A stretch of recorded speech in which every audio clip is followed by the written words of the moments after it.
Yet the vows of this nation can only be fulfilled if we in this nation are first, and therefore we intend to be first.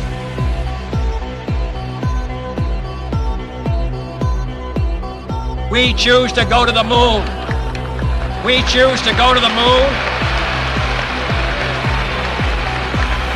We choose to go to the moon in this decade and do the other thing, not because they are easy, but because they are hard. Because that goal will serve to organize and measure the best of our energies and skills. Because that challenge is one that we're willing to accept, one we are unwilling to postpone, and one we intend to win.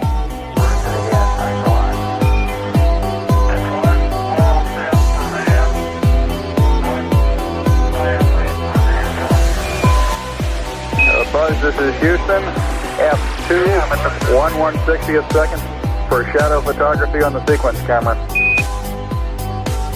Okay.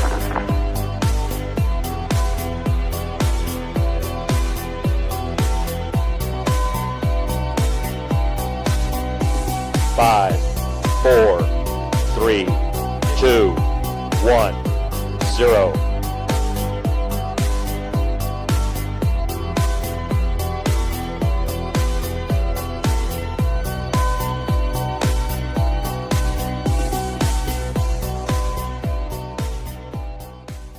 Private enterprise will not ever lead a space frontier. They can't. It's not possible. Those are the kinds of frontiers that history of governments have undertaken. History of this exercise, high risk, with little promise of economic return for doing it first. The history of that exercise tells me that governments do it.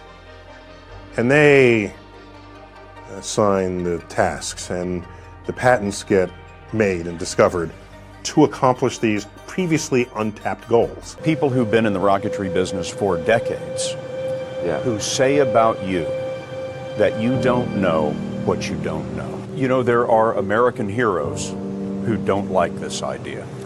Neil Armstrong, Gene Cernan have both testified against commercial spaceflight and the way that you're developing it. But having cut my teeth in rockets more than 50 years ago, I am not confident. The most experienced rocket engineers with whom I have spoken believe that it will require many years and substantial investment to reach the necessary level of safety and reliability. Now is the time to overrule this administration's pledge to mediocrity. Neil Armstrong, Gene Cernan have both testified against commercial spaceflight and the way that you're developing it, and I wonder what you think of that. I was very sad to see that, because those guys are, those guys are heroes of mine, so it's really tough. You know, I wish they would come and visit and see the hardware that we're doing here. And I think that would change their mind. They inspired you to do this, didn't they? Yes. And to see them casting stones in your direction. It's difficult. Did you expect them to cheer you on? Certainly hoping they would. Neil deGrasse Tyson was interviewed recently, and the topic of SpaceX, Elon Musk's space program, came up. Now, SpaceX has had a number of successes in the past, but Neil deGrasse Tyson does not think that when it comes to the major goals of our space program, things like being able to get humans to Mars, SpaceX simply will not be able to accomplish that. I don't see SpaceX as being like the private company that's going to take us to Mars. When you had that third failure in a row, did you think, I need to pack this in? Never. Why not? I don't ever give up. I mean, I'd have to be dead or completely incapacitated